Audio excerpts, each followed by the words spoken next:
Theodore Roosevelt once said, "The credit belongs to the man who is actually in the arena, whose face is marred by dust and sweat and blood, who knows the great enthusiasms, the great devotions, and spends himself in a worthy cause, who at best, if he wins, knows the thrills of high achievement, and if he fails, at least fails while daring greatly, so that his place shall never be with those cold and timid souls who know neither victory nor defeat."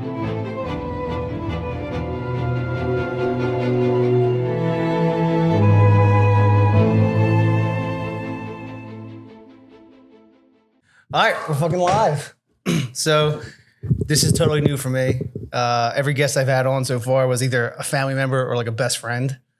Oh, wow. I know. We're lucky. You guys are lucky. We're going to be besties. We are. I think we're besties already. Yeah. So I think let's start off by how we got here. I mean, your brother's a friend of mine, Yes. right? Mm-hmm.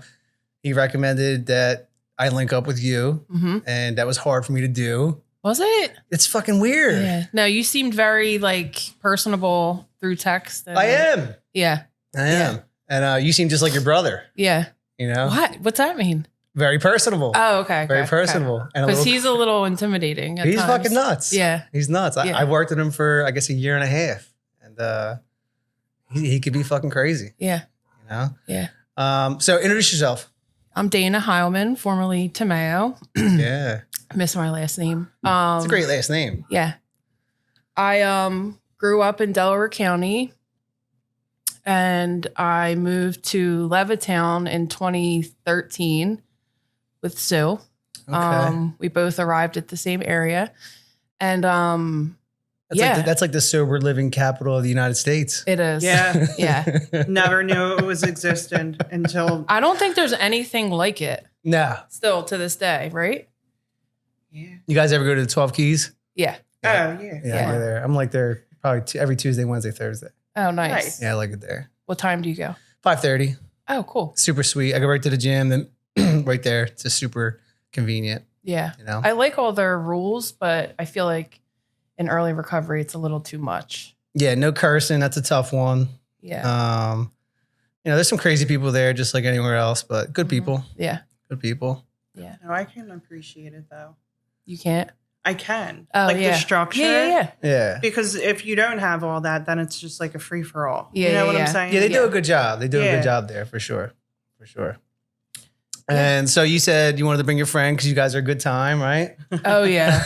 we were in Keystone together. So we went to high school together. Okay. Yeah. And I remember my first day in Keystone, I'm wrecked. That's a rehab place? Yeah, it's Okay. a castle in Chester. If Okay. you didn't know, it's Yeah. beautiful. Yeah. It's state run. It's awful. I went to Karen Treatment Center. The place was fucking Karen? amazing. Okay. God. The opposite of Karen. Yeah, I couldn't believe they got me in there. Yeah. I couldn't believe Oh, I can. the place was great. Yeah. It was like a $2,000 deposit that the union even paid me for. So I was like, this is fucking great. Oh, Yeah. wow. That is great. Yeah. Nah, but our first date, she came up and she's like, Daly?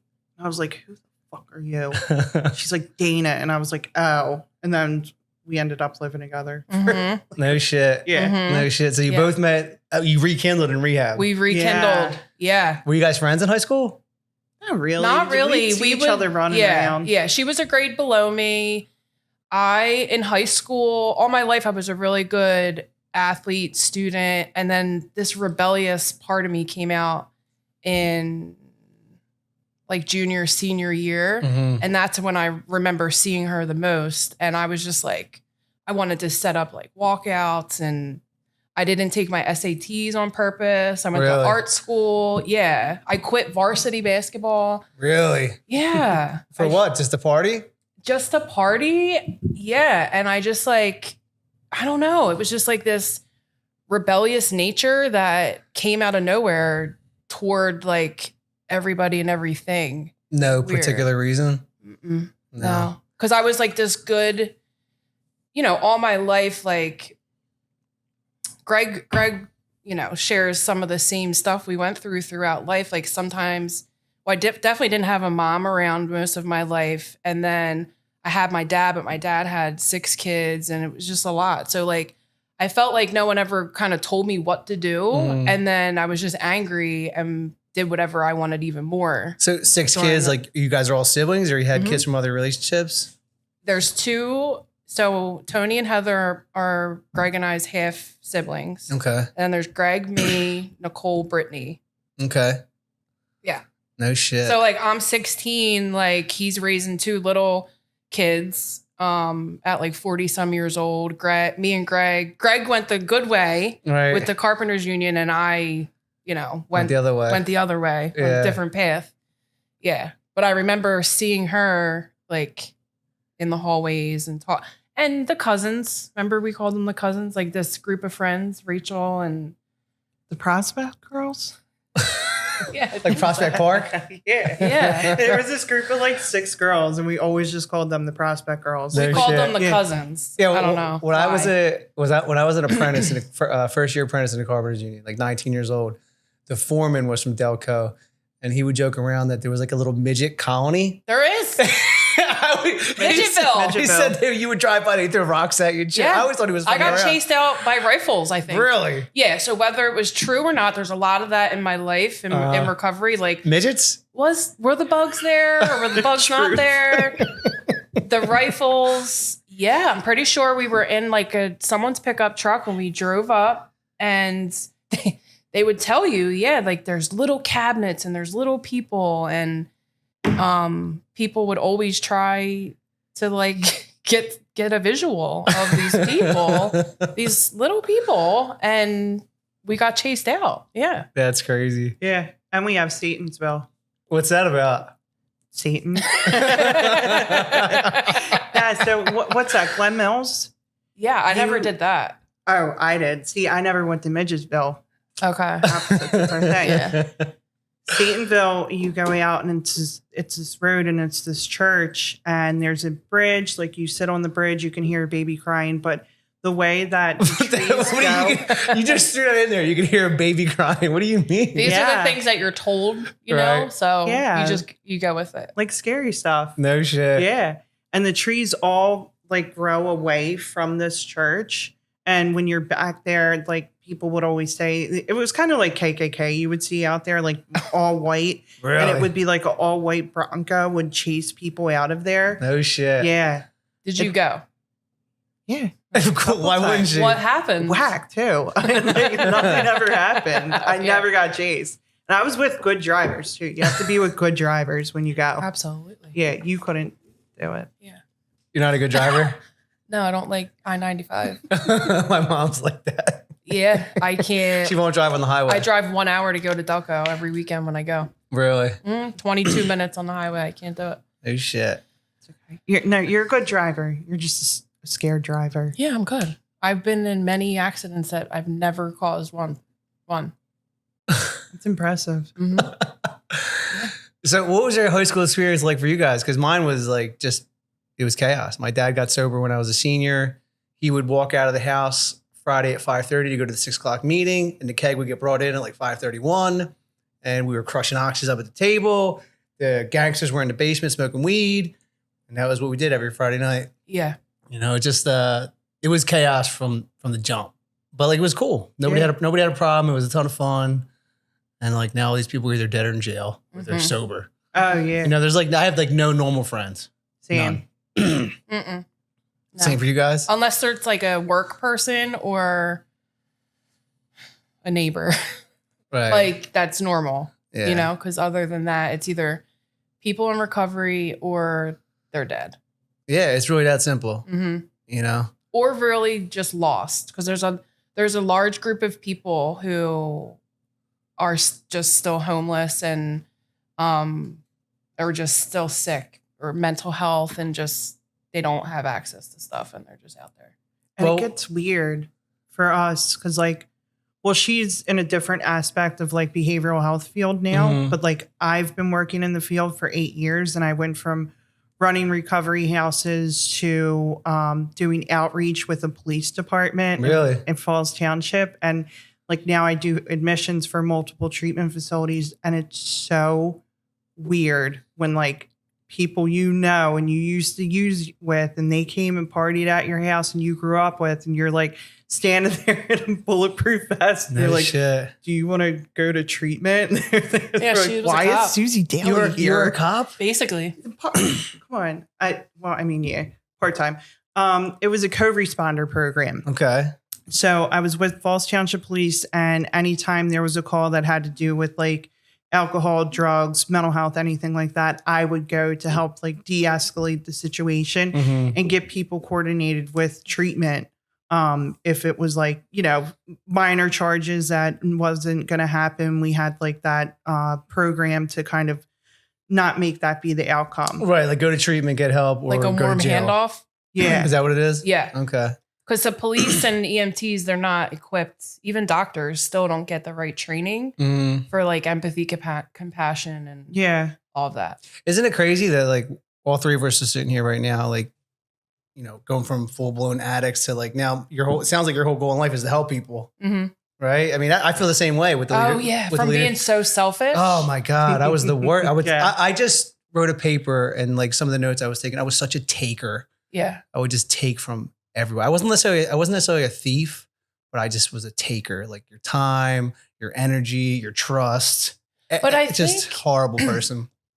I think though I've learned to like give myself some grace over a lot of my past, only because when you start reading, like a lot of people, like the EMTs and the police, there's a lot of bias and there's misconceptions about how people go from like normal functioning people to like an addiction, whether that's drugs, alcohol, gambling, sex, is like the brain literally changes. And there's tons of science like dopamine. They talked about that at Karen. Yeah, like the way your brain fires when you're in that like obsessive state, regardless of what it is. Yeah, but people don't know that. And so when anybody goes from normal, quote unquote, to some sort of like disease, illness, addiction, like your brain changes and it's really hard. Like sometimes you don't even see what you're doing. Like when you became that taker, I'm sure people would love not to steal from their kids or from a store or from whatever, but it's so much more than what people see. Because people see crime, the cops see like that, almost like the end point for some people, but not everything that came before that. Right. The trauma, the like all this other stuff. Well, that's so. You disagree? I'm making a face. Let's hear it. But that's the entitlement that comes with some of those employment options. What do you mean by that? So, but that's the thing, is like that superiority of like, I'm thinking I'm better, that not realizing like that it doesn't stigmatize. Like there's cops that come into my treatment centers. You know what I'm saying? Like there's people. So I get what you're saying. Yeah, I agree. Oh, but I'm lumping the cops into a thing. A little bit. Oh yeah, I might have blacked out though, like staring at you too. But no. Like there's all different perspectives of all of it. You know what I'm saying? I get what you're saying in the same sense. Like, they deal with enough trauma too. Oh, like, totally. And all that it's crazy to think about like the end of the road, like how the end of the road. Yeah. The rock bottom is so different for so many people. Like I wasn't homeless. I was living large. We had a good life, right? I was eating One Cluster, Ben and Jerry's every single night. What was the first one? What's a One Cluster? Ben and Jerry's, What Cluster. Oh, What Cluster. Oh, yeah, you said One Cluster. Yeah, no. That's what I thought. Delco accent coming out. But I mean, go Birds. Go Birds.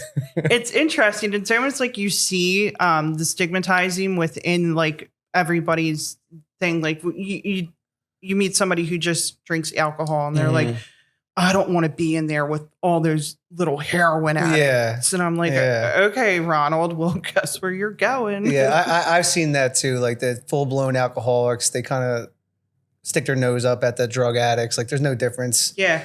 And when you guys got here, that's what I was kind of thinking. Like the whole point of the podcast was the trauma for me that got me into rehab, like the lowest of the low. Like the day before I went to rehab, I was in the process of blowing my whole life up. Now, I know you guys haven't listened to the podcast at all, so I won't get into it too much just for time's sake. But like my marriage was hanging on by a thread. You know, I'm getting high at work. I'm building a building. I'm the lead guy. You know, it was That's bad. a whole podcast in itself. It was bad. It was bad. So like that whole industry. You're 100% right. So like I literally was on my knees at my shore house, right? I couldn't draw a sober breath. I was on my knees in the bathroom and I'm like, just please fucking help me.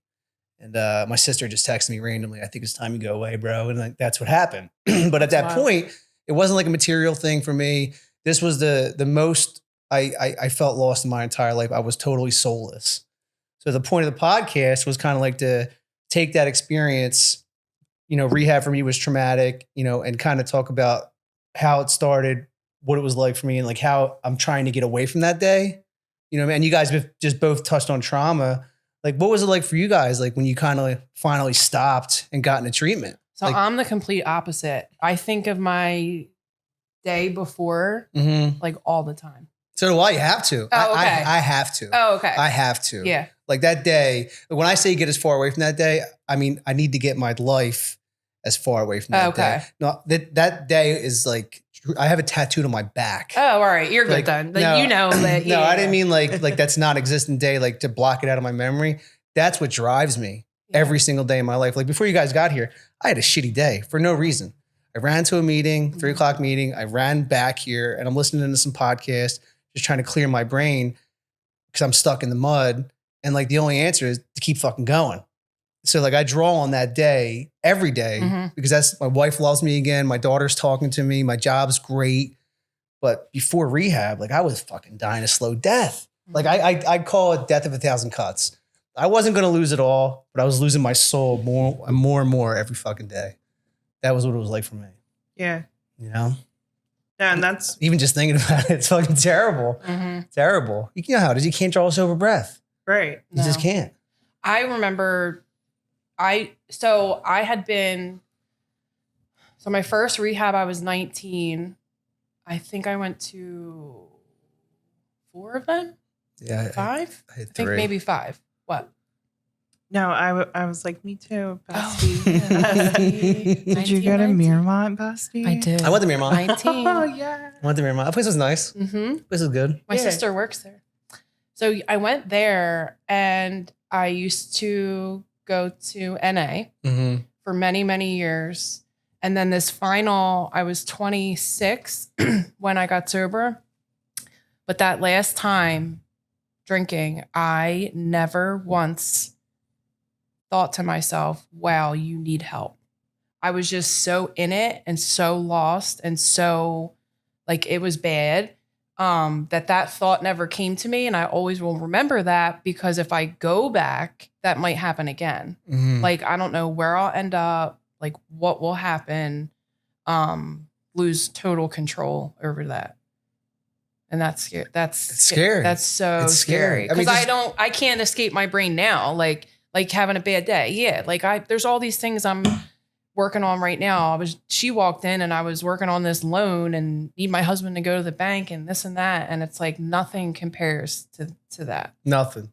It's the worst pain on the planet. Like I remember someone saying at a meeting before, there's nothing worse than trying to get sober, but you can't get a day. And that was my life for 12, 13 years straight. I think I had a year and a half once 6 years ago.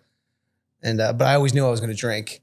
Even at a year sober, I knew 6 months from that point, my wife was going to go to her bachelorette party and I was going to party. So for those 6 months, I knew it was coming. terrible. And I felt great. To me, it was like a vacation. Like, 5 months till this vacation, 4 months. And it took me 5 years to get back. It was bad. That's a long vacation. It was fucking terrible. I almost got divorced. What about you? So for me, like, I don't know. It's funny. I'm so dramatic, if you can't tell. Like both of my rehab stints, I correlate to the songs that were out at that time. Okay. Because when I was 19, right? Like, so when I went to treatment when I was 19, I remember, and my family, my mom, she's like, everybody knows her in Delco. My dad said she's... Is that a good or a bad thing? It's okay. Okay. It's great Medium. for her business, right? Okay. No, Char's an angel. We love her. And like I'll touch on that in a minute too. Like a gift of sobriety and like led me to all of this. But they were away and like you were talking about like in high school and everything. I had the party house. Yeah. My parents travel. Mhm. She owns a travel agency. So every time they went away, everybody knew open house. Yep, at the party Daley's. time. Yeah. And my grandparents would stop by and I'd, sweet talk them. They're sweet as pea. And they're like, I know she's shit faced. I don't care. And so when I was 19, I was working for her at one of her dealerships she was running then. And dude, I was so standing up.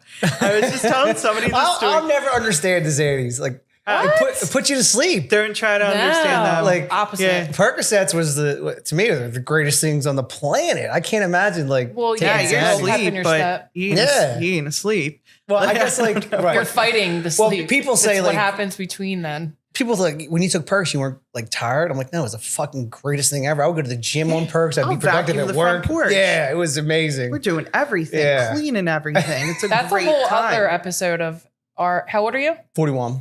Yeah, so we were part of the opioid epidemic. That was Well, I great. mean, we still are in Yeah. one, but Oh, Purdue. That's amazing in itself. Right. Oh, so that night, I'll never forget. Well, I did forget. I don't remember. Everybody told me.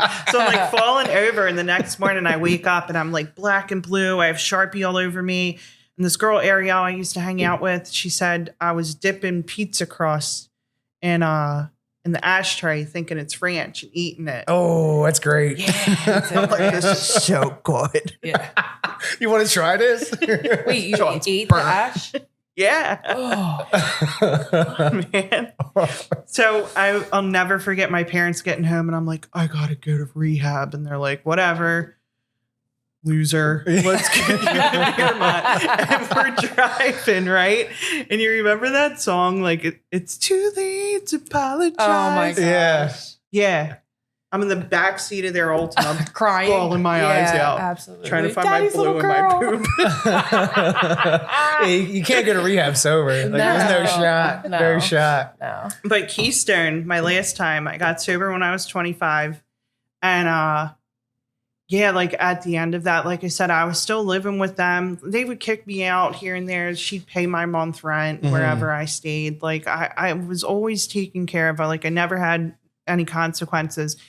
At the end, I was stealing off of my great grandmother and they figured it out. She left 2 suitcases and a note. She said, go to a dual diagnosis program for your mental health too. And I was like, oh, I'm mental Oh, health. that was you. the last one. The Yeah. last rehab. Yeah, I only went to Miramont and Keystone Oh. Okay. because I didn't have insurance. So the pizza crust and ash was on your way to Miramont that Yeah. time. Yeah. Oh. It wasn't that bad, right? For Keystone. Yeah. I said I was eating what a cluster. Oh, they let you go to Keystone. I said, leave your car key. Oh, wow. No. Oh, no. You guys stayed for the whole treatment program every time you went? Like, I never did that until this Well, time. I got let go of Mhm. one. Really? Yeah. What the fuck did you do to get kicked out? Spit it out now. Just say it. But did you Spit have it out. sexuals with someone? No. Why did I think that? Spit it out. I spit Did you really? on somebody. Yeah. Oh, dude, I remember that. Yeah. Who was it? That skinny girl? One of the counselors or something? No, just like a peer. He grabbed the arm of a girl, Huh. and it just like that's how. So it's like a metaphor for how I was living. Mm-hmm. Like that's what happened. So they kindly asked me to leave on day like 28. The Oh. whole board. It's a full stay. Yeah, that's Yeah, it was a full stay. yeah.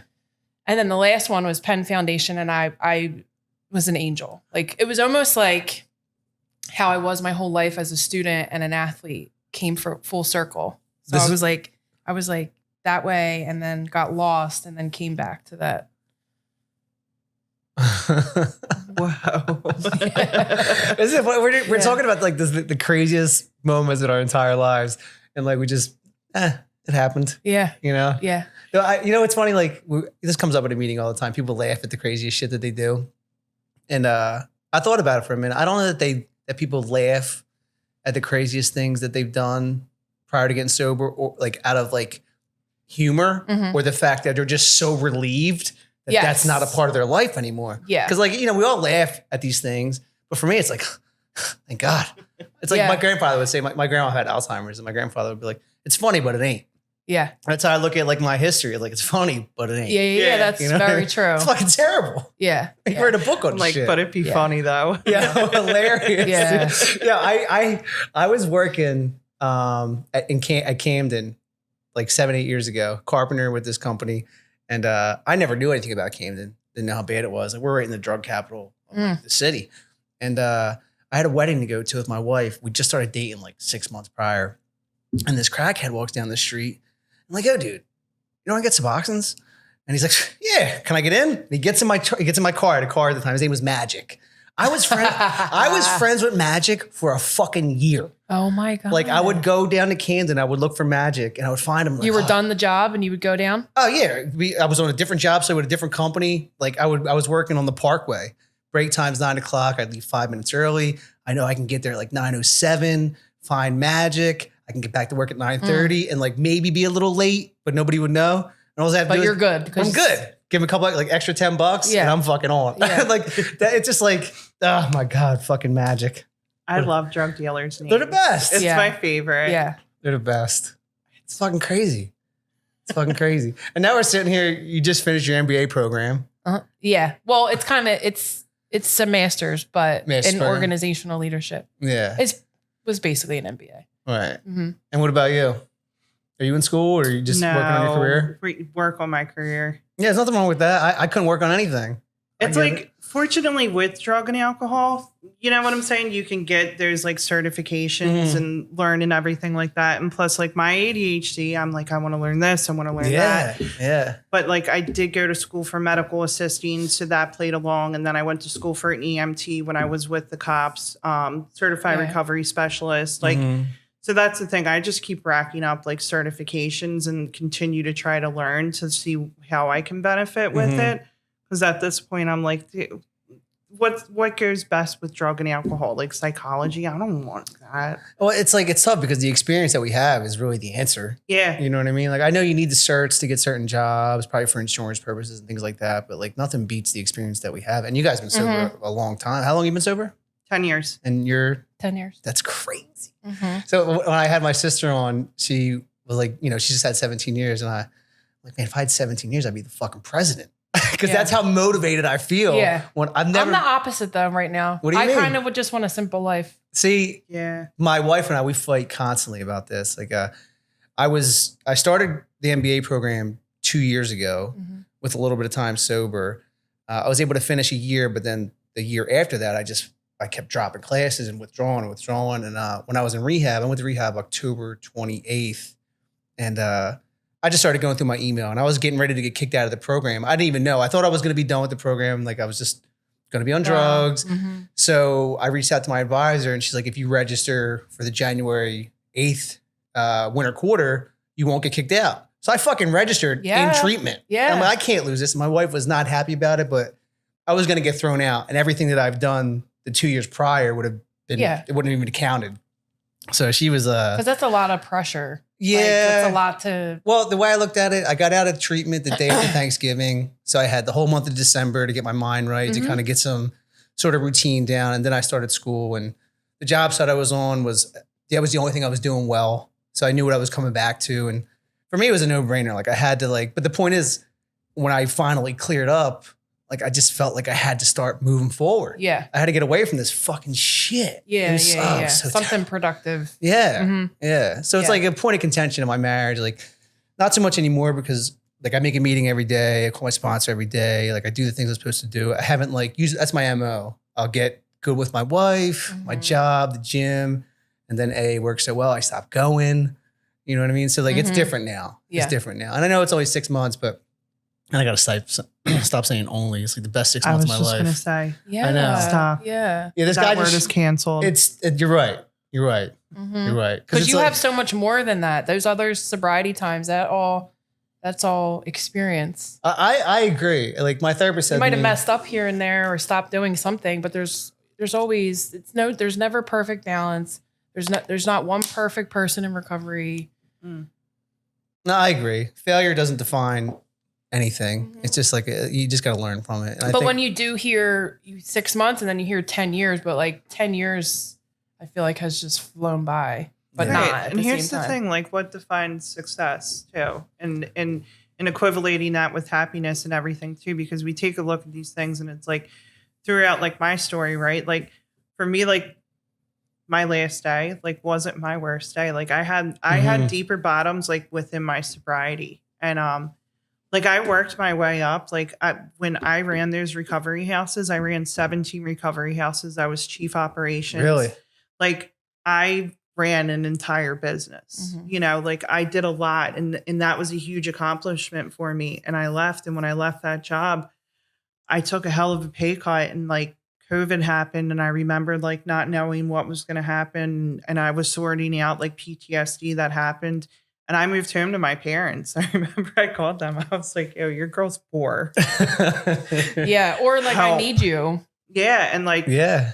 that saved my life. Honestly, like I have 10 years sober. I live with my parents. I am now once again climbing the corporate ladder. Like You we're are. doing it. Yeah. Mhm. But like, how'd you get through that? Like being like, that's the one thing that it always kind of, it's like, it's impressive to me. Someone that's in sobriety. Like I haven't really had to deal with anything hard just yet, except for my fucking head. Yeah. So you deal with COVID, you're kind of like in a bad spot. Like, how do you get through that? Like, what kind of tools did you use to keep moving forward? Because that had to be tough for you. Yeah, it was bad. She could tell you. I was like super depressed and like not, I like to say I'm a triple threat. Like I have mental health and I have disordered eating and like my whole thing, like I binge and everything like that. And it's always a fluctuation and like health issues. And I don't know. I have such an amazing, like not even group of friends, right? Like I have like one person out of a friend group for like 12 different friend groups. She has so many like quality, amazing friends, and she's a really good friend. Mm-hmm. So the way she got through all that stuff is by talking it out with people. Because you know, when you're like having that bad day, like if you weren't so rigid with calling your sponsor right now, and maybe you don't want to let your wife know how you're feeling, you can keep all that to yourself. Yeah. That's what I still do that. Like it's so, but she is really good at reaching out, being a friend to people, even when she's going through stuff, but talking, like letting people know where she was at and what she was going through. That's the one thing Karen Treatment taught us. Like the opposite of addiction is connection, and talking things out, like whether it's work or marriage or, you know, you want like, I think when we get sober, at least for me, it's like when you're finally all in on the program, like the obsession really does leave you if you're doing the right thing. And like when the obsession comes back, usually I stop doing some of the things that work. So I haven't had an obsession, but I have thought about it. But like just talking it out with people, like, you know, my therapist, my sponsor, like you just said, it's like the opposite of addiction is connection. And like those things for me help because like we're not unique. Like I get the case of the Mondays every fucking Monday. And now I'm feeding it so much energy. My sponsor's like, your fucking problem is you think you need to feel good every day. Oh, right. He's like, that's not legit. I'm like that. I'm like that. Yeah. Yeah. Not realistic. It's not realistic. Or maybe you just have to really work on how you view Monday. Monday could be the best. I love Monday. I don't get the Sunday scaries. I love a Monday. I don't know why, but I think like it's like the beginning of something. It's something like the weekend is coming up. Like, I don't know. I feel that. I mean, I don't know. I can't remember the last time I had a bad day. Good for you. That's how my sponsors. I want to choke him when he says it. Hey, he's like a millionaire, and I'm like, "Fuck you! You don't even have an idea what's going on." Oh, right now, not at all. But dude, it's taken so long to get here. You know? And that's the stuff. Like we don't stop putting in the work. Like just reaching out, so talking, true, and I'm taught to talk when it's good. I'm taught to talk when it's bad. Right. It's usually more good than bad now. Because I've in learning like the people that I let into my life, right? People that I have to establish boundaries with because it gets weird too with AA. I'm not even going to lie. Yeah, it does. I'll say it on a podcast. Yeah. AA is fucking weird. But it gets like super clicky and gossipy. And it's like, you know, and you hear the people like, I don't trust people. And I had to learn like, I got to trust with what I'm parlaying to people. Yeah.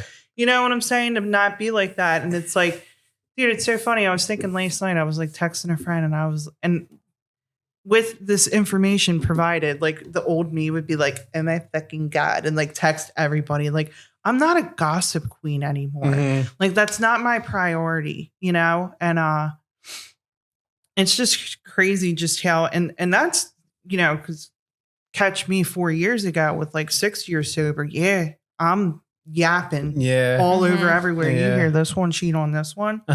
You hear this one did this. Yeah, just firing Not it out. realizing, right? Like that's causing harm to other people. Sure, That's none absolutely. of my business, man. And it's fucking you up. Yeah. And it's fucking you up. I I've look learned like that. a weirdo. Yeah. Shut up. Yeah. Yeah. And then it's like something we were just talking about. There's sometimes like throughout our sobriety, there's people, what's that saying? There's people for a season, a reason. I know what you're saying. And a lifetime. And a lifetime. Yeah. Is that it? I think A season, so. a reason, and a lifetime. I don't think that's it.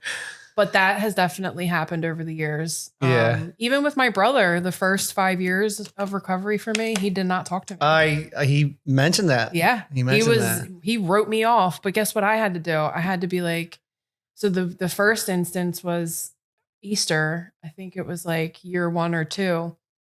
And he was in the house and I walked in and he walked out the back and left.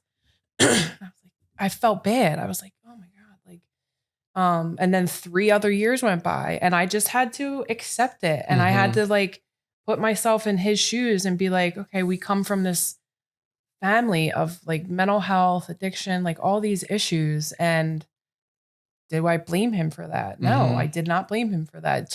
It took time for him to see whatever. I still don't even know what changed or, I've thought about making amends to him before, but I think his is just living amends. He doesn't want to talk about it. He just wants to see, he just wants to be happy and live a safe life, you know, because of the things that we saw and, went through. And yeah, you know, it's funny. Like my dad got sober when I was junior to senior year. He was a full blown heroin addict.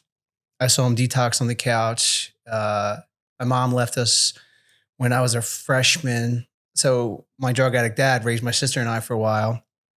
And it was fucking terrible. It was fucking terrible. But the one thing that happened for me that I asked my wife if she'll let me do with her, you know, my dad got sober and he died with 20 years sober, right? So all the painful memories or the feelings rather attached to the memories growing up, he erased them all.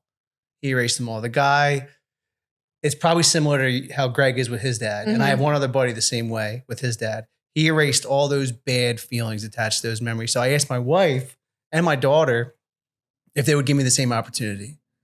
Let me just show you with each passing day that I can do the right thing and hopefully all the bad feelings attached to the memories will go away. And, you know, it's fucking crazy.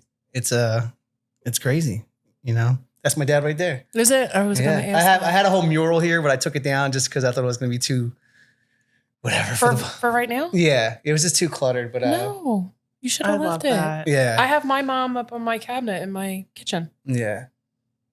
Hi, So Bruno. when you Bruno, it's right. So when you talk about some of the things you went through, not that I'm comparing, but I can relate. You know, my sister and I would joke around like some of the things we went to. They would have forced us to go to therapy. Yeah. You know what I mean? They would have made you go. And we were just like, can I get the fucking car? Yeah. You know what I mean? Yeah. But I'm actually going back to therapy next Tuesday. I love it. We love therapy. Do you go too? Me and my therapist cordially broke up. She graduated. Yeah. Like There a was year no or need two for ago. therapy. Yeah. Yeah, dude, me and Tim were besties. Okay. Yeah. Guy. Yeah. And it was funny. I was with him for like a year. I started going to him. It was literally like the February before COVID started. Because it was right before 2019. A lot of people died in my houses personally. Found somebody, told like 3 parents that their children were dead. It was and I'm like, and I work for IOPs too at this point. And I would just sit in the therapist office and be like, blah, blah, blah, blah, blah. And they're like, you need therapy. I'm like, that's you. They were like, no, like get out of my office, Susie. And I was like, whatever. So I found Tim and I was with him for like a year and I was like, I think we're doing great. Da, da, da, da, da. Had it all planned out. Like I'm breaking up with him tonight. I don't need therapy anymore. My ex-boyfriend died that morning. Oh my He calls me God. at like 6. I was like, you won't believe what happened. He's like, holy shit. He's calling my sponsor, like check on Susie. Mm-hmm. That's crazy. It was just like constantly, it felt like constantly people. Yeah. And like, how do you like, it's just one of those things in recovery that you don't always know. Like sometimes you just have to power through things, but it's like, no, you need to process what's going on. And it's like, I don't want to. How about that? I don't even know that I know how to process anything. Yeah. You know, it's just a part of my life. Like you said, you power through. That's the only thing, that's all I know how to do. Usually talk therapy or like with your friends, you're processing information. I get it. Like my daughter asked me the one time, she's like, do you talk to your therapist about, you know, your dad being on drugs or your mom, you know, leaving you guys when you were kids? I'm like, no. Oh, you should. That's what I'm getting. Well, I don't have any feelings attached to those emotions or it's called disassociating. I'm not right. No, I'm kidding. I don't know what it is. Like I don't even dissociate. I don't even think about it. She's like, it's in there. It's I guess my therapist or my sponsor said the same thing. He's like, oh, are you like a no thank you? What do you mean? Like, did they ever try? I told my therapist the exact conversation I had with my daughter about it. And I said, I just don't think we need to talk about it. He didn't press me on it. He didn't press me on it. He wants to probably get to know you. Yeah, we're like 5 months, maybe like 4.5 months in. Yeah. I feel like what like I've always had like terrible relationships with therapists. So I'm going to try again. Mm-hmm. And I do want to, like some people, like my dad is somebody like, why are you talking about that again? And it's like, well, you know, I never truly talked about certain things that I should probably talk about. Yeah. Well, sometimes it doesn't even like correlate. Like I'll be randomly driving down the street and like A and B, they meet. Mm-hmm. And I'm like, wow. Can you give me an example? Because I don't know if these things happen for me or not. Maybe I'm just like you said, with disassociating. Mm-hmm. I don't know if I'm doing that or not. So just recently, I think it was like my relationship patterns. Mm-hmm. And I was like, I think I was driving to your house and I was like, oh my God, I just processed this on 95. Mm-hmm. And I was like, I've always just been like this chick who tries to force dudes to be with them. And like, and this is like 36 years. I'm like, okay, I'm finally figuring this out. Right. And like, as much as I could talk about that, it's like, or there's things too, like I don't want to talk about it, kind of pop up in a sense too of like, I think that was something that I never wanted to take a look at, right? Like I just wanted to be like, all right, let me figure out being by myself right now and like not trying to like these things just start to flood my head of like piecing it together. It almost comes in or what's a correlation with this? Like, why did I never? And like, I get it too. I don't know. And I don't know if that's like a bad thing or not. Like my pop-up, was that traumatic for me when he passed away or not? Like I was on Xannies for his funeral. You know what I'm saying? Yeah. It's like I showed up, but did it affect me to a point where like it affects my alcoholism and the way that I think? Because like I still show up the way that I do. It's more or less the relationships with those individuals in the sense that maybe needs to be taken a look at. Mm-hmm. And then in the same sense, like, but how can I just be like a better person in general, you know? I appreciate all of that. And I think sometimes, like, why even think about that bullshit? Yeah. You know, for me, right? Like, it's just going to waste time in my mind. Mm-hmm. Like, right. So I'm a fucking savage. I'm a total Neanderthal. And like David Goggins, Jocko, Joe Rogan, like I love those kinds of guys. Like, it makes no sense for me to think about anything that's going to hold me back. It's all about discipline. That's your like species as a male. As a male, okay, but it's working. Yeah. Right now, because I finally have given it a chance to work. You know, do I think about my mom? Do I think about my dad passing away? Do I think about all the horrible things I put my wife through? Yeah, they pop up, but I don't find it necessary to dwell on them because I can't change a fucking thing. Mm-hmm. So why even think about it? You can though. So she knows my husband. My husband and I could not be any more different. Mm-hmm. But then we're also similar in some ways. So a lot of things that she's trying to think of what they are. A lot of the things that he does triggers me. And it just has shown me like where that comes from.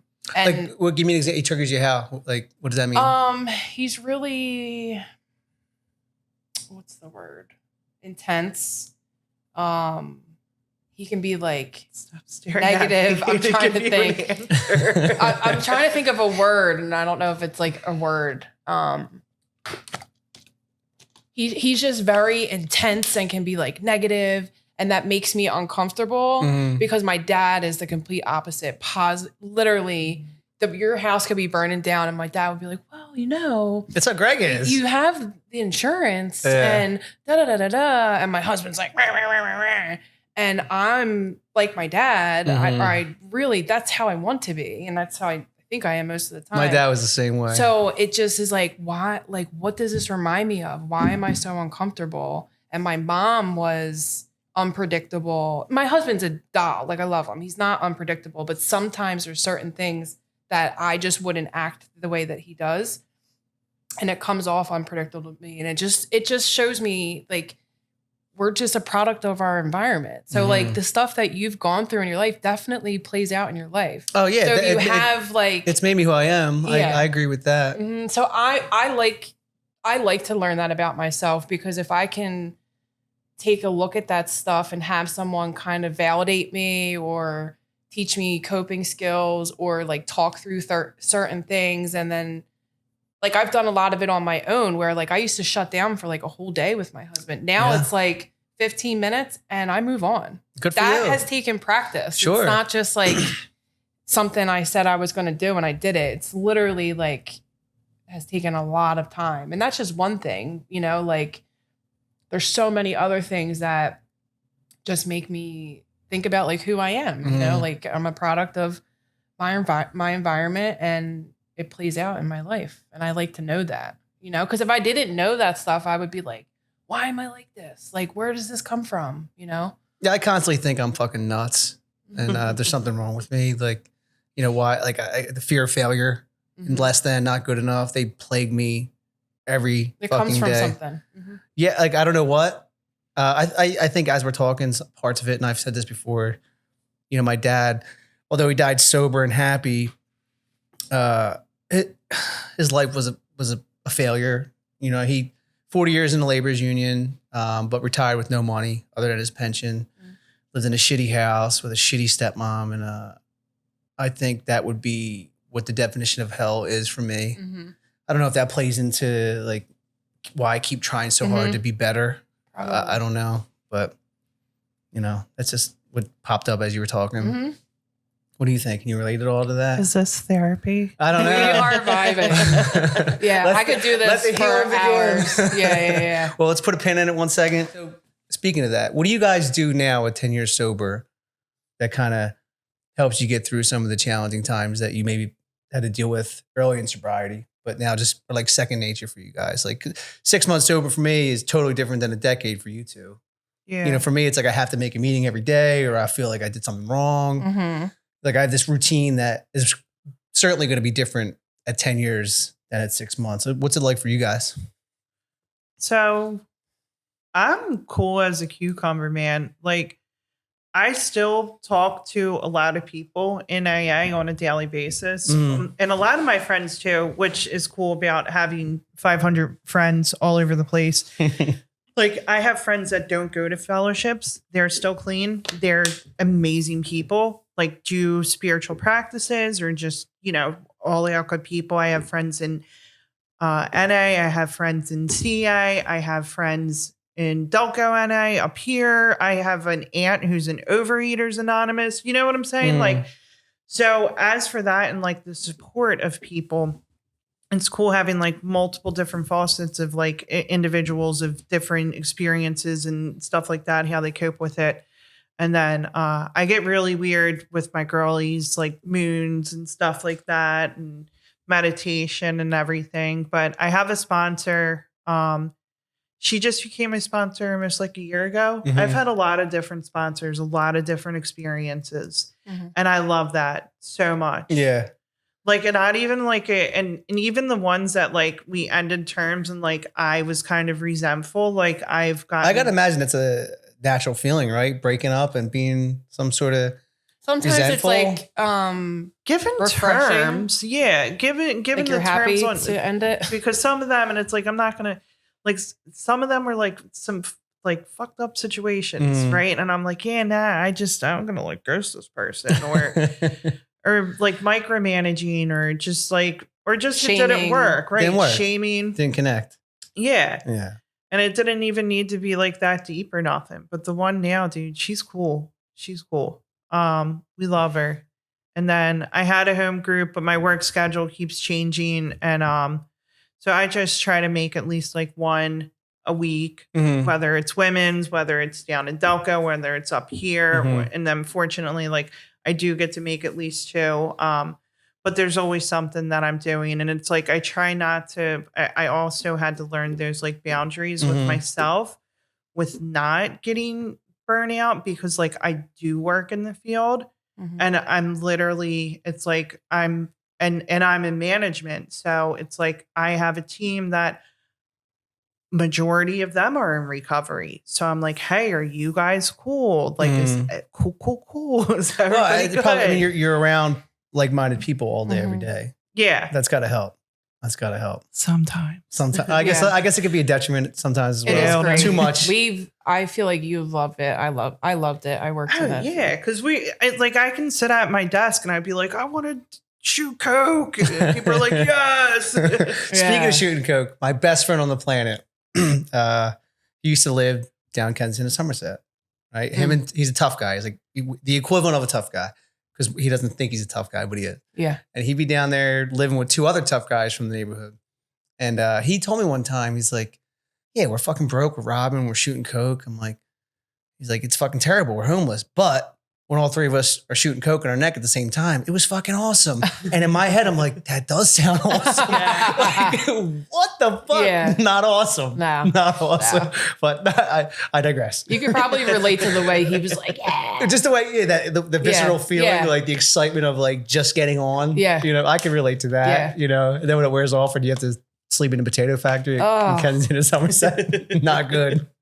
No, there's never not enough. at all. But nah, and then just other stuff like getting back into the swing of getting into the gym. Oh yeah, what was it? 3 months ago? When did I get my diagnosis? I was doing diagnostic testing for celiac disease, so I had to eat gluten every day. Oh, are you gluten free now or something? Yeah, yeah. But it was awful. I gained like 40 pounds throughout the process. Really, and was just bloated everywhere. Brain fog, exhausted. And like I say like I'm a natural crackhead. Like I wake up at 5 a.m. and I run till 10 o'clock. Like no stopping whatsoever. Every day. Passing out after work. Oh, I was nodding out driving down 476 from work. Really? Like, dude, I'm beat. I was miserable, hated everything. So now I'm like getting that energy back and then, you know, quit smoking. So I'm like, let's get back into the gym, like being active, going it's huge. out. Yeah, it's huge for me. Because that was so beneficial for me. But like all of the health issues, which like you said, like hard times arrived. Like I had a kidney stone. Whoa. I heard they're fucking terrible. Boy. Wow, that was rough, man. Did you pass it or did you have to get surgery? I had to get surgery. No shit. Yeah. And they knocked out my tooth. Motherfuckers. It was so yeah, she woke up missing a tooth. I'm so sick of being traumatized. How did you not get a tooth? So like the anesthesiologist or whatever. What? It sounds like she was on it. She's an anesthesiologist. Girl, you know. I guess when they knocked me out, because I woke up and I remember I coming out and I'm in like a fentanyl coma. And I'm like, well, how long was that? What time is it? And they said 11:11. I was like, well, 11:11. And I went like this and I went, where's my fucking tooth? Yeah, right? Motherfuckers. Oh my God. And he came over. First off, he blew my free laps. Okay. That's exactly what it is, too. Pissed. And he's like, well, if your tooth was going to fall out, it was going to fall out anyway. And I was like, my teeth ain't falling out of my mouth, dude. You fucked up. That's not true. Oh, man. They never got paid their co-payment. I like that free lapse term. A year sober, I got my biceps tendon repaired. Yeah. And I remember I woke up, I was in no pain. And like on a scale of 1 to 10, how much pain are you? And I'm like, it's a fucking 10. And so just so they would fire me up before I left. Yeah. But you learn, yeah, dude, that was rough. And you'll have, like I said, AA is weird, and you'll have the people like, whoa, didn't know painkillers. Yeah. I'm like, whoa, Yeah, psych meds aren't real. Yeah. Don't help. Like, no, I'll they snort don't. an SSRI. Same. Shut up. Boost Pop one. those serotonin levels up. Mm-hmm. We support it. You know what I'm saying? Like it's the intentions behind what we do things. I agree. today. I agree. You know? Yeah. Yeah. Like I know I absolutely want to die right now. Really? Not right now. Oh, okay. No, with the kidney stone. Oh, Yeah. She did make it seem like it was right now. It yeah. did. Yeah. Sorry. We're like, but no, whoa. I'm having fun. Yeah. Well, I know when my pop's cancer came back in August, he was on all the pain meds at 19 and a half years sober, but like he had cancer everywhere. Yeah. And that fucked with him for a while. I mean, yeah, you know, because you're embedded with all this stuff that you have to do. yeah. He talked to his Which- guys and it was what it was, but like that's gotta be tough. Yeah, gotta be I feel tough. like I would make that decision if that comes down to it. You can't suffer. You can't be like Right. No. all for the sake of No. See, Bill Wilson. Yeah. Oh my God. I'll stop. I'm talking so much shit. not really. what about you? I mean, you just finished school or you're about to finish school and So there's always been. and I'm asking these questions for a reason because I'm concerned. I'm curious myself for just my own sobriety. So year 1 and 2 and 3, I was like just constantly at meetings and with people. I didn't drive, so I was just like connected. I didn't have a car, and I just was connected with so many people. And then, buy a house, get a dog, like, Real life shit. yeah, wanted all that stuff too, but I didn't realize how much it would take me away from very simple things. Like going to a meeting every day and going to the diner. Because now I have a dog, a bearded dragon, 2 kids, a husband, Yeah. Real a life master. shit. Yeah. Yeah. So I'm very privileged and feel very lucky, but it definitely took me away. And then I worked in drug and alcohol it was almost 8 years. Yeah, I think January would have been 8. This past January would have been 8. And that was incredible because when you work in that field, you're constantly giving. And that can like really stress people out, takes people out, makes them real jaded and not want to work there. But for me, I was just like constantly talking people through things and meeting people. And I'm like a huge empath. So like, no matter what you went through, I understand you and can not understand you, but like, You said it. You're an empath. I don't care. Even someone who murders somebody, I can still be like, wow, like I wonder, like that's just how I am. I can't help it. So I just really enjoyed that. And I liked managing people and, but I worked till 9, 3 nights a week. And I wanted to just be able to go to my kid's soccer game or like cook dinner at nighttime. So I made a career move, which I don't regret. So there's just always, and so with all of the stuff that you get, like for me, it's, like then going back to school. I've been in college for the past 3 years. I finished my associates, or I went back in 2021. Then applied those credits for my bachelor's, graduated 2022 in the summer, and then just did my master's. So like that took up a lot of time. So it's just like I've learned to not, while you do need to have like structure and like this like rigid way about your life to like never go back to that, you do also have to just find ways to enhance your life. And like, I know for me, like I cannot do anything normal. Like I in the same way. I cannot have a glass of wine. I cannot have a beer. And I've never gotten to the point where I was like, well, F it. Not like a dramatic F it, but like, or like plan to like drink again. Because I don't know what will happen. Yeah. And there's too much to lose. And it's not, I don't even know if I would want, like if we each had a beer right now, I don't even know if I would want to be buzzed. I wouldn't have fun. No. Well, it's literal poison. Alcohol is like, yeah, you're poisoning your body. That's why you're hungover. You feel like death. You're it's dehydrated. disgusting. Yeah. And then the drugs, there's never enough. There's never enough. No.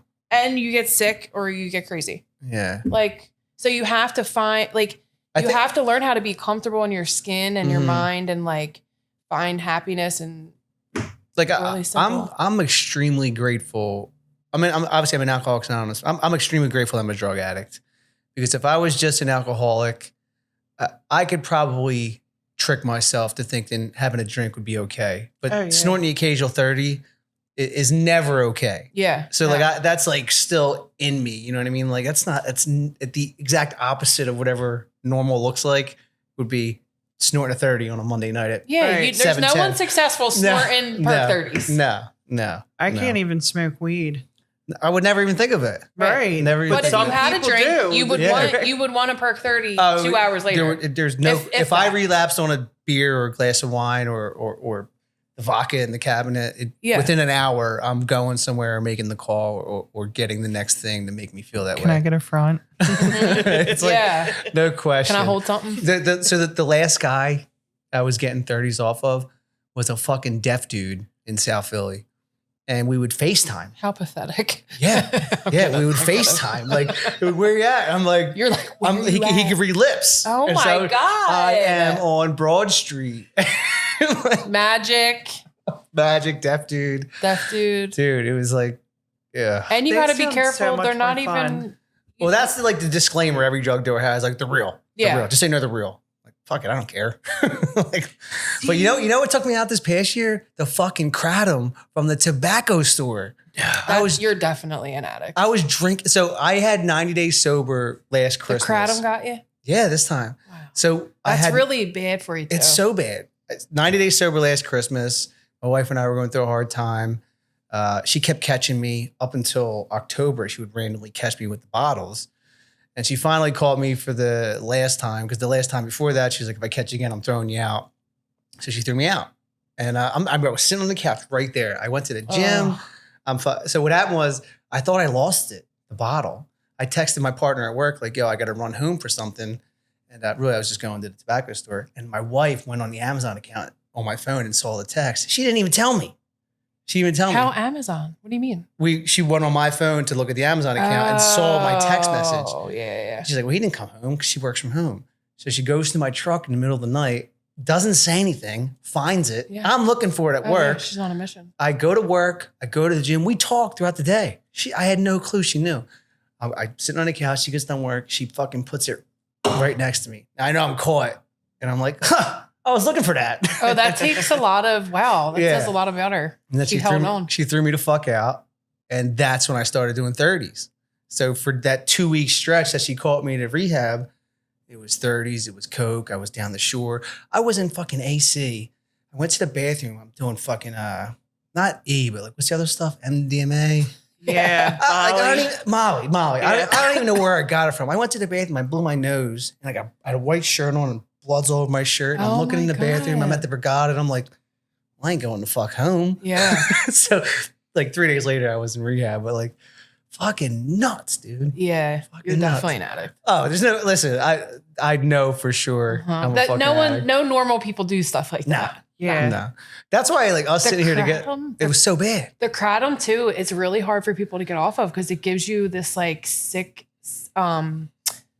energy. It's just like a perk. It's more like a Suboxone high. That's what it's like. That's more what it's like, where you still get the energy, and it lasts all day on like a $20 bottle, and you drink a couple of them, and it's like.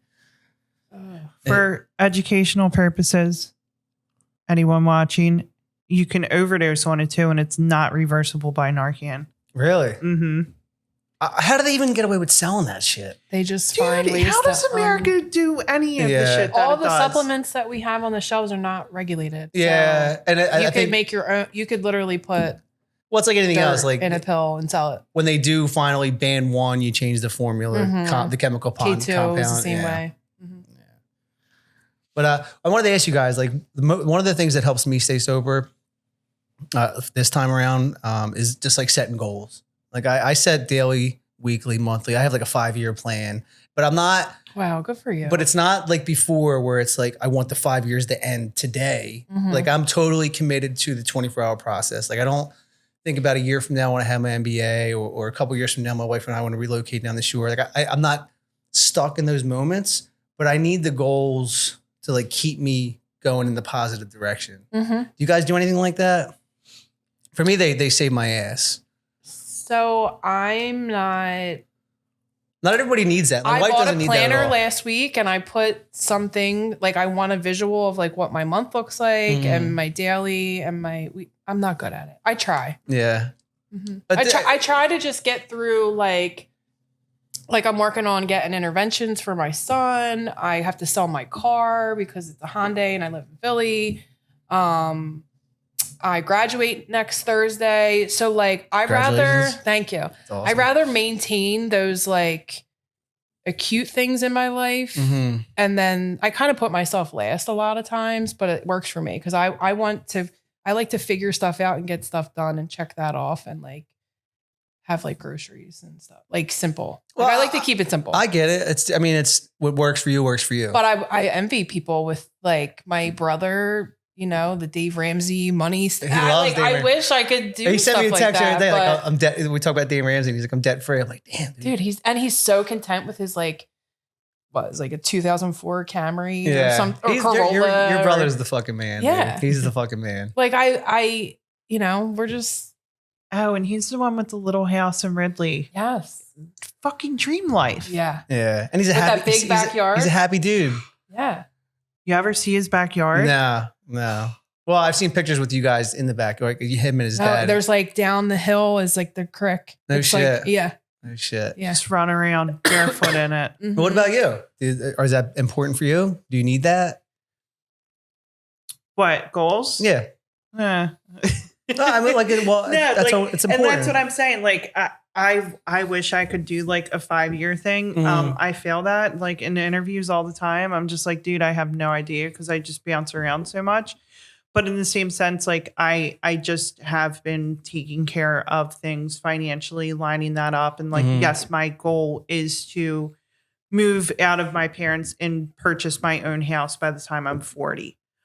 So I'm very fortunate in the sense that I get to be there, and you know, there's a lot of planning with them as well, of figuring it out, because I do want my own house and be able to have these things, and I will be able to like have an abundance of, you know, money and all this backing and stuff like that. But we also have to care for, I have a special needs aunt, who my father is her primary caretaker. And then my older brother is, physically handicapped, and he has bipolar and everything like that. And my whole thing is, you know, I'm always worried who's going to take care of Joe. Mhm. Like right before I drove up here today, I was at the bank with my mom getting signed in to as a what is it? Payee, not payee. Power of attorney. No, something on her bank account though for her business. Mhm. So now in the will, if anything ever happens to her, I'll take care of stuff for the business. So like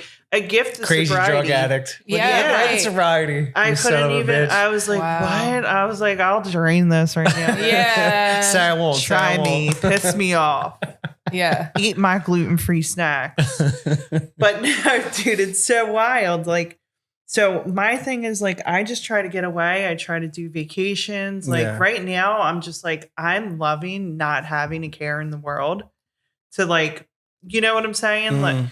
and Well, you have peace of mind, and that's the most important, yeah, right? That's what it sounds like. Mhm. yeah. But Yeah. like that goal is there, right? But right now, like that goal is attainable while I'm still doing what I'm doing, and Right. being able to make sure that I'm going to be able to be a caretaker for my family, which is like a huge deal Yeah, that it's amazing. I couldn't amazing. even fathom. Like, you know, I'm the responsible one or Yeah. the favorite kid. What? Yeah, yeah. I think part of it for me is like I just wasted over a decade of my life. Mm-hmm. You know, like just wasting time. It's amazing that I've always been a good employee. That's how I made it this far in life. But I wasted so much time like being stuck in the mud. Like you said something earlier about when you were drinking and getting high, you just kind of like existed in the world, right? And my sister says the same thing. She says when she was out there, she wasn't even a person. Her Mhm. words. She's like, I wasn't even a person. I was just existing in the world. And like I felt that for so long, and like regardless of where I lived or what I had, or it just like it was all fugazi. It was fraudulent. Mhm. It was fake. I remember one time my wife and I we got in a fight, and she called me a fraud. She said, "You're a fucking fraud." Mm. And it hit me so hard. Mhm. I was like, I'm a fucking fraud. Yeah. You know, and I think that's why I'm so like hard on myself with the goals and like trying to accomplish things. Like one, it keeps me going in the right direction, but two, like keeps me honest, Mm-hmm. you know, like kind of not, Yeah, I don't want to say that's- chasing, but like striving. I Mhm. think there's a difference. And that's why I was asking you guys, because 10 years sober is a lot different than 6 months. And my sister's the same way as you guys. She kind of just keeps trucking along. Yeah. You know what I mean? She just keeps going. Mm-hmm. You know, I hate this term, but she says life gets lifey Yeah. and she just keeps going. Yeah. You know, and like I can appreciate that, like for anyone that's sober. And I think what kind of connects us all is like just the spirituality of it all, like God or whatever. It doesn't matter. Like I think that none of this is possible for us, at least for me, without some sort of spiritual connection. And I don't even equate that to God or AA or anything like that. It's just finally, for once in my life, being connected to not Anthony, Mhm. like Yeah. the world. Like how we're sitting here right now. Yeah, like this is what amazing. normal people This is crazy. just like get linked up. Yeah. Want to do a pod. I mean, I guess some do, but like, I don't know. Well, in my mind, we're going to be friends now. Yeah. You know what I mean? Like this is amazing to me because Yeah. like this is not. I want to hang out in your house. Yeah. Super nice. Gonna walk your dog. With Frank. Yeah. Meet the new dog. Oh man, this motherfucker. We'll be here the day it comes home. Yeah. Welcome home. Welcome home. He's like, "How did you get in my house?" Yeah. So I got to bring one thing up to you. I guess there's a song that connects you and your brother, a DMX song. Yeah, you know that? Slipping. Yeah. Yeah. Well, Wait, did I tell you that or he no, did? No, I reached out to him and I said, I don't want to pry, but if there's anything, I'm literally gonna cry. if there's anything you could tell me that would kind of like be a good connection point with you and your sister, I'm not nothing crazy. And he said the song "Slipping" from DMX connects you I mean, to he it. could a have certain- mentioned other stuff. Well, but- I don't no, think we he were would have hurt just your feelings. talking about that. Yeah. What does that mean? That song? Oh God. All right. So You just started I'm tearing afraid up? because I didn't know this. So as our relationship gets stronger again, there's different things like that blow me away. Like he calls me now to like talk about things. Mhm. I don't know if my dad's gonna watch this. But so I think I was like 12, and my brother was probably 12. Yeah, I think I was 12, 11 or 12. So Greg would have been 13 or 14. And DMX, what was the album name? Oh shit! I don't know. I'll tell you right now. Yeah, you got to find it. So this album came out and we all got the CD, like all of us, even you two. We went and we got this CD. Flesh of my flesh, blood of my blood. Yeah, Yep. come on, guys. And I knew that. And this was when my mom, so we lived in an apartment in Glen Olden.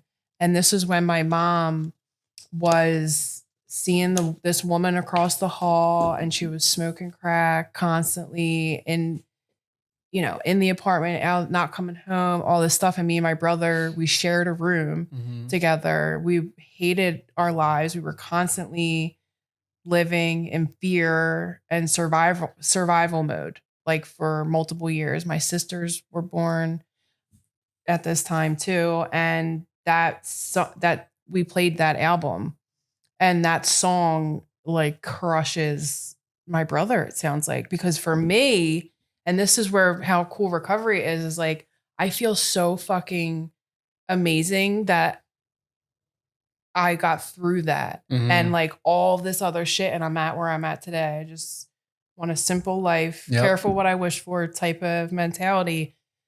But my brother can't listen to that song because it hurts him, which it does hurt me too. But like, I'm not going to let that fucking hold me down anymore. That's beautiful. You know what I mean? Yeah, and I that do. song is like so intense, and we're listening to it when we leave here. Remember when we listened to it when Jackie died? Did we? Yeah. We were at my apartment and I was driving you home. Oh, when we got tattoos? Was that when we got tattoos? Yeah, I got this. I The don't know, same man. day. With the 1111? No, I think you had that. But No. yeah, my best friend died. Mhm. Like got hit and killed by a car. So how does the song relate to that? Or No, that's it's just how to stuff get- in recovery. My Right. mom died. Right. My song is Miley Cyrus "The Climb." Oh, So right after my dad died, me, my daughter, and my wife were at a spin class. He died. We're leaving My dad died January 7th. Let's say the funeral was 5 That's my days. sober date. January 7th? No shit. Mhm. That's crazy. Yeah. That's fucking wild. So this fucker dies January 7th. Yeah. Let me back it up a little bit. My wife and I got engaged and we're supposed to get married April 2018. COVID hit the world. We had no idea. We postponed to July 2018 because we had to postpone. Like we were going to lose our money. And then we knew within a month that wasn't going to happen. So we postponed to January 2021. My dad's cancer came back in August, right? He dies January 7th. We're leaving the day after the funeral to go to Mexico, my whole entire family, for my wedding. But in between the time, my God. in between the time that he passed to the day we left, we did a spin class. My wife, my daughter, and I, and the song came on, Miley Cyrus, and I think it was the first time I heard the words. Oh, Like, yeah. You it's a tough song. listened. Yeah. So that song is my song. You know what I mean? Even today, like my wife and I will play it. I mean, it's a fucking great song. It's such a good song. Yeah, dude. Yeah. Do you have a song? You have to have a song. You probably have a million songs. I do. I have God. too many songs. She You has can't ask so me that many. question. Yeah, my wife's doing Adele now. Hello. She loves that fucking song. Well, no, this one's weird though, especially because of your father's name. My cousin Andrew, was it 2011? It was the same. He worked with like Big Rigs Towing and everything out in Harrisburg. And I'll never forget. It's like that and Pearl Jam Live. I always think of like after my pop-up's funeral that came on. Me and my brothers were all crying. Look, I love you. So Andrew's funeral, we were out there, and my brother, he's always had like lifted trucks, subwoofers in the back, right? And just so Bruno Mars, "It Will Rain" was playing, right? And that bass, that undertone of that bass, right? And we're all in the car in the funeral train. So can you sing the song? I'm not familiar. Oh man, should I sing it? Yeah, absolutely. Dude, you know Bruno Mars, "It Will Rain." That song is such a banger. I can't sing it. Okay. I can play it. Because I just downloaded it today. You did? Yeah, of course. Why wouldn't I? This one. Oh, yeah. Are you kidding me? You just downloaded that today, though? Like, yeah. It's playing my car on repeat. Yeah, but that's kind of weird because we're talking about it. Dude, you're kind of weird. Are you playing me right now for everybody? No, I'm not. Why would I do that? No. You're trying to play me. Are you I just thought it was a coincidence. I thought you were like, loser, this is the first time you listened to that song and downloaded it. Oh. All right. So, yeah, that was on in the car for Andrew's funeral and me and my brothers. Like, as soon as like the bass like stopped, you could hear all three of us like Sobbing. Like, I fucking love you guys. So I don't know. And I used to not be able to listen to that without crying. That Jason Aldean, the Dirt Road Anthem. What else? A lot of Circus Survive songs I couldn't listen to. DMX, that one, I would think of my ex Joe. We made a joke. Right before DMX died, he worked for RCA, and we were trying to get DMX back into treatment. Imagine that. And I'd be like, You could have saved DMX's life. dude, I was like, Joe, just fucking send me his number. I'll get him in, right? Oh my God. DMX died, and the week before Joe died, he was co-chairing a meeting, right? So he's leading out the meeting in prayer, and he's like, moment of silence, everybody. A moment of silence for DMX, and somebody laughed, and he's like, "It's not fucking funny." And not funny. I started laughing because he was so serious, God. right? And then next week was when he died, and I was like, "Imagine loving DMX so much." Like I was so pissed. Yeah. Love DMX. Yeah. So when you guys leave, you have to do me one favor. What? All right, the song that hits me with my dad is by the White Buffalo. Did you ever hear them? No. It's the White Buffalo is the band. It's called "Wish It Were True." Oh, So you're when gonna you- make me cry. When you guys get in your car and you go, like, listen to that song, "The White Buffalo, Wish It Were True." You're driving, you DJ. This fucking song. Oh boy, it's like it came on at the right. Actually, I was listening to a Jocko podcast and he had the guy on, and the guy played it live, and I started crying. And the next As thing you should. it was he just talks about What was it called? it's by the White Buffalo, "Wish It Was True." Oh yeah. Can we talk about Even that, like you just played it for half a second. Who's the other guy that makes? Oh, he's like a country guy. Zach Bryan. Zach Bryan, yeah. I can't, that's soul crushing. Yeah. Doesn't he have a song called "My Old Man" or something? Is that Zach Bryan? I don't know, but that music is so good, but it's really hard to listen. Well, to. it's like funny, like when you're in a good place and you hear that type of shit, you'll feel it and you'll love it and you'll blast it and you won't cry. But if you're sad and you hear those types of songs, like you just start sobbing and whimpering. Yeah. I don't know. I'm super emo, so it's conflicting. Yeah. For me. Yeah. Sobriety gave me that. And I enjoy that, feeling things. Mm-hmm. So it makes me think too, circling back to therapy and spiritualism and stuff like that. So I think it's really cool, like a part of our relationship, like looking for those signs and synchronicities that happen, like when you hear those songs and it brings you back, and like looking for certain things like butterflies, wishies, ladybugs. We have ladybugs tattooed on us. No shit. Because her ex-boyfriend died when we lived at Helen's house when we first got sober. And I hear this bitch out back screaming bloody murder. It's just us two home. And I'm like, what the fuck is Dana doing now? Because she used to come in and be like, I want to smoke crack. And I was like, I did. Cool, dude. Dinner's ready. Nice to see you, babe. Smoke crack. So I go out back and she's like, Sue, get out of here. Come look at this. And it's like those doors you have there, right? Two of them covered in the most ladybugs I've ever seen in my life. No shit. I can't even describe to you how many it was covered. They were like all over me. They were all over. I think they were like in my hair. It was crazy. And I used to walk to the Oxford Valley Mall to like my little part-time job in her clothes. I had nothing. And I would ask for signs. And a few times I had like 2 ladybugs here, another time, like just different moments. And then that was like the grand finale. It's amazing. It's beautiful. It's beautiful that you can connect those dots. Yeah. You know?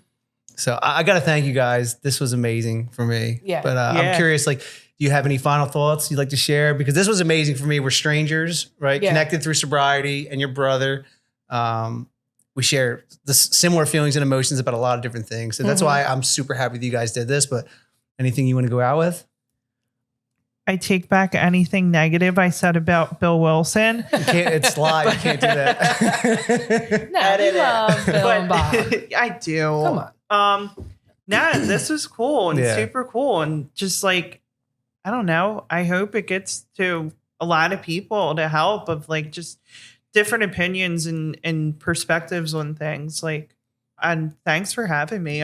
Thank you for not being like weird when she's like, can I bring a friend? No, I was all for it. Yeah. It made me feel more comfortable, to be honest with you. Oh, did Yeah, it did. It really Because did. Greg was like, why did you ask someone else? I to could go? see why he got would all say that. Weird. Like, but I was like, it's fine. It Like, was it's it's Susie. totally fine. Yeah. What about you? I was like a little in my head about it today. You know, I was like, what should I share? What should I not share? But I could keep going. I could come again. Like, Yeah, let's do this. I think we should do it again. Topic meeting. You know, my buddy actually, Rich Tape said that to me. What? We should do a topic yes. for, the podcast. And Yeah, like, because you can go so many different ways. You can get so many different perspectives. It could go wrong with the wrong person. With like, I don't know, politics or rights and all that stuff.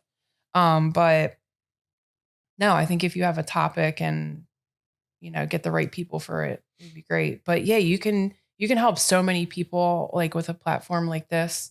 And I totally, even putting the headphones on felt a little weird at first, but I'm saying this is the first time I've done it. Yeah. Really? Yeah, this is the first. I your just other got this videos- like last week. Yeah. No, I think the setup's great. And it helps me, like, even though I don't have like a perfect recovery program, it does help like coming out and supporting you and the podcast and the reach that hopefully it reaches people. And I get to see my friend and my son FaceTimed me twice so far. And sorry, buddy, mommy has to do stuff sometimes. He's so dramatic. So dramatic. I was walking out and he's like, really? You're leaving? Son of a bitch. Yeah. Well, you know what I find, and especially with you two, like the most resilient people on the planet don't realize that they're resilient. Yeah. right? And you two are definitely the definition of that, in my opinion. Like you got sober at a younger age. You know, you're grinding out life. Yeah. 26. That's young, in my opinion. It is young. And you're grinding out life, and you're just doing it, right? Yeah, And I wasn't even good at it. I didn't have any great bar experiences. I didn't have great, it was fun at times, I had a fucking but blast. I just wasn't good until I didn't, obviously. Until you were in the Brigada, you know what I mean? Which was fun for like a little while. Right. And then Where there was blood on my white tee. Yeah, you're not coming back from that. No. So that's why you two are impressive. And I knew when Greg suggested you coming on here and you wanted to be a friend. I'm actually surprised that he did that now that we're talking about it. Well, he's been over the top supportive of like every episode. Oh yeah. He's just such a positive person, and we don't see each other now because we don't work together, but we text a lot. Get him up to go to Dagwoods. We'll all go to Dagwoods. That would be great. I'll snort Dagwood. No, I'd rather take care. you guys to Three Monkeys. That's way better. Dagwoods. My fucking wife loves Dagwoods, and every time I leave there, I'm like, why did I eat this shit? Why? Salty? Yeah, I just don't like the food. It's terrible. Three Monkeys is so much better. Nah, what's the one on the river with the That's Maggie's. Yeah, Maggie's is with good. the crab mac and Maggie's is cheese. good. Yeah, that's I'll good. eat mac and cheese. I That's don't good. care. You can't. No, I can't. Gluten-free mac and No, you cheese. Just be hungover. My new addiction, gluten. But I really appreciate you guys doing this, and this helps me. Mhm.